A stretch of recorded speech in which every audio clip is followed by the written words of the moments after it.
आप अपना तैयार करके अपना दस्तावेज़ों को अपने सीने से लगा के रखिए ताकि आने वाले वक्त में आपको मजबूर नहीं होना पड़े। गरीब से गरीब लोगों को भी जो मुमकिन हो सके इन 11 दस्तावेज़ों में से कुछ न कुछ अपना जुगाड़ करके रखना पड़ेगा, क्योंकि पता नहीं 2 साल 3 साल के बाद और आपसे क्या मांगा जाए आपकी नागरिकता के लिए। तो नागरिक तो बेचारा बड़े जो पढ़े लिखे लोग हैं, जो अमीर हैं, जो बड़े बड़े शहरों में रहते हैं, उनका तो काम निकल जाएगा, लेकिन उन बेचारों का क्या होगा जो गरीब हैं, मजदूर हैं, अनपढ़ हैं, देहातों में रहते हैं, पलायन की ज़िंदगी गुजारते हैं, रोज़ी रोटी के लिए मोहताज रहते हैं, उनकी नागरिकता कैसे कायम रहे। इसके लिए ज़रूरी है कि इस सिलसिले को कायम रखना पड़ेगा। कि अभी हाल में लोकसभा चुनाव हुआ, उसमें इसी वोटर लिस्ट से काम लिया गया। उस वक्त तो नया नहीं खोजा गया। अब विधानसभा चुनाव है तो इसमें नए वोटर लिस्ट की तैयारी हो रही है, तो इसमें कुछ पॉलिटिकल गिमिक तो ही है, पॉलिटिकल खेल है। नमस्कार, आदाब। वक्त टीवी में आप तमाम लोगों का पुनः स्वागत है। और अभी हमारे साथ बिहार के मशहूर डॉक्टर एजाज अली जो पूर्व सांसद हैं, वो हमारे साथ अभी यहाँ पे मौजूद है और इनका बिहार शरीफ के विभिन्न इलाकों का दौरा हुआ है। तो सबसे पहले डॉक्टर साहब, हमारे चैनल में आपका स्वागत है। शुक्रिया, बहुत बहुत शुक्रिया जी। बिहार शरीफ आज आपका आना हुआ और कई मोहल्लों का आपने दौरा किया है, क्या कुछ वजह है? देखिए, अभी सबसे इम्पोर्टेंट चीज़ जो हम लोगों से बात किया है वो ये है कि इस वक्त जो जनगणना पत्र भरा जा रहा है, वोटर लिस्ट जो बनाया जाने की तैयारी हो रही है, उसमें सब लोगों को 100% हिस्सा लेना चाहिए, कोई छूटने नहीं पाए। इसलिए कि ये जो रजिस्ट्रेशन हो रहा है, ये समझिए कि आने वाले वक्त के लिए बहुत इम्पोर्टेंट हो जाएगा। ये सही है कि चुनाव के वक्त हो रहा है और बहुत कम वक्त दिया गया है, लेकिन अब सरकार की जो मर्ज़ी, करना तो हमको है ही। इसलिए लग भिड़ के वक्त निकाल के, कितनों मशगूल हैं आप, तभी वक्त निकाल के फॉर्म को भर देना चाहिए, अपना भरना चाहिए, आस पास पड़ोस के लोगों को भरना चाहिए, सभी मज़हब के जो गरीब गुरबा उनकी मदद करनी चाहिए ताकि कोई छूटने ना पाए आपके रहते हुए। तो इसी चीज़ के लिए अपील करने हम आए थे लोगों के बीच। लोगों से आप मिले और मिलने के बाद क्या कुछ पाया आपने? हमने ये पाया कि लोग इंटरेस्ट ले रहे हैं और वक्त निकाल के इस काम को कर रहे हैं। ये बहुत इम्पोर्टेंट चीज़ है, इसलिए कि नया आपका वोटर लिस्ट तैयार होने जा रहा है। इस वक्त तो वो लोग जो पहले से वोटर्स हैं उनका पहले फॉर्म भरा जा रहा है। इसके बाद जो नए वोटर्स बनने जा रहे हैं उनका भी फॉर्म भराएगा 1 अगस्त से, है नहीं ये चीज़।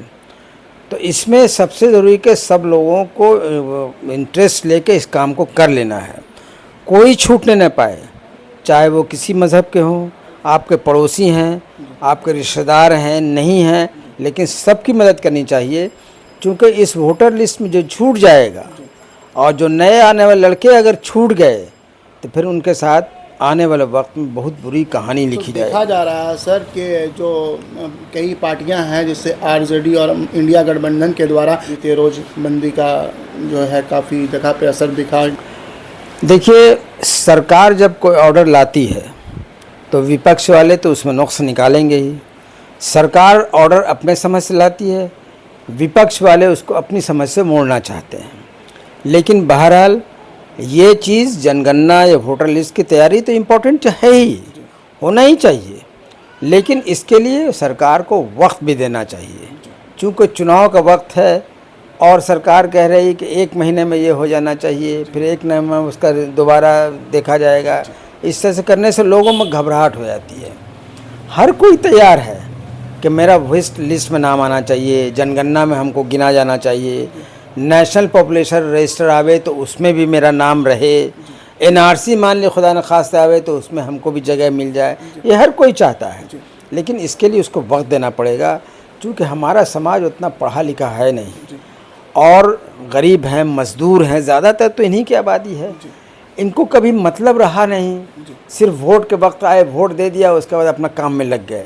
लेकिन अब सरकार खोज रही कि आप कानून के दायरे में रहिए। लेकिन अभी विधानसभा चुनाव है, विधानसभा चुनाव के टाइम में ये पुनर्निरीक्षण का मामला आया है।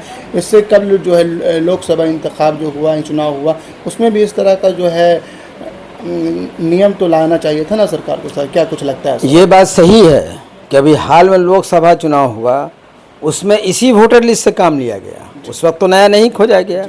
अब विधानसभा चुनाव है तो इसमें नए वोटर लिस्ट की तैयारी हो रही है। तो इसमें कुछ पॉलिटिकल गिमिक तो ही है, पॉलिटिकल खेल है, लेकिन सरकार है, विपक्ष है। हमको तो जो कानून बना है उसको फॉलो करना पड़ेगा। अगर विपक्ष अपने विरोध से कामयाब हो जाता है तो मेरे लिए फ़ायदेमंद है, अगर वो कामयाब नहीं होता है तो हमको तो रास्ता निकालना ही पड़ेगा ना। तो हमें तो अपनी तैयारी रखनी ही है, और हम तो लोगों से अपील करेंगे कि जो 11 दस्तावेज़ों का लिस्ट आया है उसमें से जो भी मुमकिन हो सके वो आगे के लिए भी तैयार करके रखें। जैसे NPR register, national public register से बनेगा, उसके लिए भी तैयारी रखना चाहिए। वंशावली जो होती है उसके लिए तैयारी रखनी चाहिए, चूँकि वो मांगी जा रही है। वो सब चीज़ आपके लिए आवासीय सर्टिफिकेट मांगा जा रहा है, आपका जातीय प्रमाण पत्र मांगा जा रहा है, आपका जन्म पत्र मांगा जा रहा है। तो ये सब सबूत हमको जुटा के रखना है अगर मेरे पास है, और अगर नहीं है तो उसका भी रास्ता निकालना पड़ेगा। आपको निकाल के रखना होगा। सर एक बात और है कि अभी विधानसभा चुनाव होने जा रहा है, वहीं ये चर्चा का विषय बना हुआ है कि आप इन दिनों जन स्वराज के साथ कई जगह पे आप नज़र आए हैं और सोशल मीडिया के माध्यम से भी आपकी फ़ोटो वायरल हुई है। तो क्या कुछ वजह है कि आप जन स्वराज पार्टी के जो सूत्रधार हैं प्रशांत किशोर के साथ आप देखे गए हैं? सर देखिए, पहले हम देखे गए हैं, लेकिन इन दिनों हम देखे नहीं जा रहे होंगे। हम प्रशांत किशोर साहब को एक तीसरे चेहरे की शक्ल में पेश करने की कोशिश कर रहे हैं। जैसे लालू यादव की सेहत ख़राब हो गई, आप तो जानते ही हैं। उसके बाद नीतीश कुमार जो एक अच्छे चीफ मिनिस्टर की शक्ल में आए, उनकी भी मेंटली हालत अब ठीक नहीं है। तो ये दोनों हमारे लीडर जो 30 साल से हमारे साथ हैं, 35 साल से, ये दोनों का वक्त चला गया है। अब लोग अपने औलाद को लावें, इधर से लावें, उधर से लावें, औलाद के लावें, लेकिन एक तीसरा चेहरा ज़रूर रहना चाहिए जो किसी वंश से नहीं आया हो, जो एक नई पार्टी की शक्ल में आया। पुरानी पार्टियां जदयू है, RJD है और कांग्रेस में, लेकिन बिहार में अब तक पलायन रुकने का नाम नहीं ले रहा है। इसे किस तरह से आप देखते हैं सर? देखिए, पलायन तो रोकना बहुत मुश्किल है। जब तक कि यहाँ रोज़गार का इंतज़ाम नहीं होगा तब तक पलायन कहाँ से रोक लीजिएगा। आप टीचर बना के पलायन थोड़ी रोक सकते हैं, या थोड़ी मोड़ी नौकरी दे के पलायन थोड़ी रोक सकते हैं। जो बड़ी आबादी है तो मजदूरी करती है, मजदूरी यहाँ नहीं मिलती है तो बाहर चला जाता है। अगर सरकार यहाँ इंडस्ट्री खोले, इंस्टीट्यूशंस खोले, तो भले लोगों को रोज़गार मिलेगा तो लोग रुकेंगे। तो ऐसा काम तो हुआ नहीं है यहाँ। अभी नीतीश कुमार के आने के बाद बिहार में बहुत बदलाव हुआ, लेकिन नौकरियाँ लोगों को थोड़ी मिल पाई हैं। अभी तो वो शिक्षा ही दिलाने में व्यस्त रहे और स्वास्थ्य ठीक करने में व्यस्त रहे, सारा वक्त उनका इसी में गुजर गया। कहीं पे यहाँ पे कल कारखाना का लगाया जाना चाहिए ताकि लोगों को यहाँ पे रोज़गार मिल सके। क्या कुछ कहेंगे? तो ये सही है, तो उसके लिए इंफ्रास्ट्रक्चर चाहिए, रोड चाहिए, हाईवेज चाहिए। तो उस सब की तैयारी तो हुई है इनके ज़माने में। हो सकता है कल कारखाने भी खुले। जो चीज़ इतने सालों से जकड़ी हुई है, बिहार को हमेशा बैकवर्ड इलाका माना गया।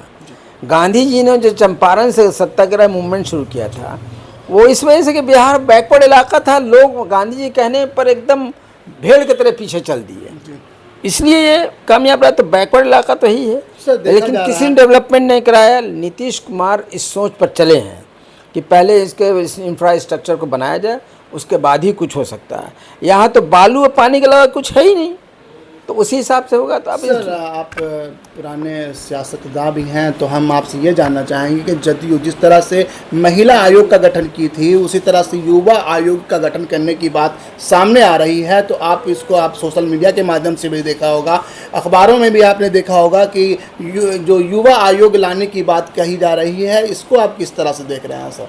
देखिए, आयोग बहुत सारे बने हैं, अभी भी तो कई आयोग बने हैं। सवर्ण आयोग बना, तो ये आयोग, तो वो आयोग, बहुत सा बना। अगर उसका मकसद सिर्फ ये है कि एक चेयरमैन बना जाए, एक सेक्रेटरी बन जाए, इतने सदस्य बन जाए, उसके मेंबर बन जाए, तो उससे कुछ फ़ायदा नहीं होने वाला है। अगर युवा आयोग बना के युवा का प्रोत्साहन किया जाए, उनके तरक्की का रास्ता निकाला जाए, उनके पलायन को रोका जाए, अगर ये रास्ता निकलता है तो उसका हम स्वागत करते हैं। वरना खाली चेयरमैन बनाना और मेंबर बनाना और उनको मुशावरा देना, अब बैठ के कुर्सी पर आराम करना, वैसा आयोग बनता है। जो अभी जनसंपर्क अभियान आपका जो चल रहा है, आज आप बिहार शरीफ का दौरा किए हैं, नालंदा के विभिन्न इलाकों का दौरा किए हैं, और नेक्स्ट आपका ये जो मुहिम जो आप आगाज़ किए हैं अभियान, ये कब तक आपका जारी रहेगा सर? देखिए, ये मेरा अभियान अभी का नहीं है। जो 10-11 दस्तावेज सरकार मांगी है, हम लोगों को ये कहने आए हैं कि आप होशियार रहिए, लापरवाह मत बन के रहिए। गरीब से गरीब लोगों को भी जो मुमकिन हो सके इन 11 दस्तावेज़ों में से कुछ न कुछ अपना जुगाड़ करके रखना पड़ेगा, क्योंकि पता नहीं 2 साल 3 साल के बाद और आपसे क्या मांगा जाए आपकी नागरिकता के लिए। तो नागरिक तो बेचारा बड़े जो पढ़े लिखे लोग हैं, जो अमीर हैं, जो बड़े बड़े शहरों में रहते हैं, उनका तो काम निकल जाएगा, लेकिन उन बेचारों का क्या होगा जो गरीब हैं, मजदूर हैं, अनपढ़ हैं, देहातों में रहते हैं, पलायन की ज़िंदगी गुजारते हैं, रोज़ी रोटी के लिए मोहताज रहते हैं, उनकी नागरिकता कैसे कायम रहे, इसके लिए ज़रूरी है कि इस सिलसिले को कायम रखना पड़ेगा।